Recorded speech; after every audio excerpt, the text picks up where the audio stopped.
So walo kaming lahat na magkakasama-sama at sabay-sabay naming sinuong ang lakas ng tubig dito sa second river po ito, guys. So ito ay daraanan mo papunta doon sa mismong falls. Kaya standby para sa mismong ating main ng Tibag Falls.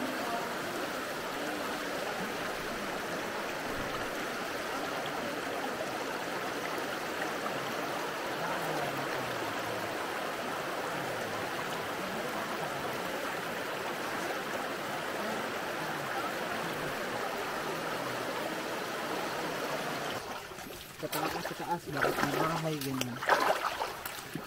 Tignan mo yung kahirap yung daan.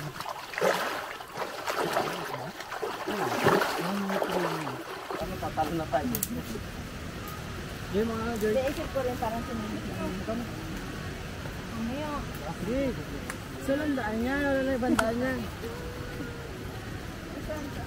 Ano nito daan?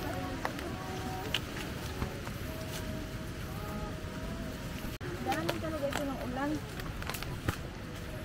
Sabihan ba ng tubig kasi yung bato? Ano siya talaga? Ayun yan. Ay, hindi yan para sa sunod kayo na mag-guide.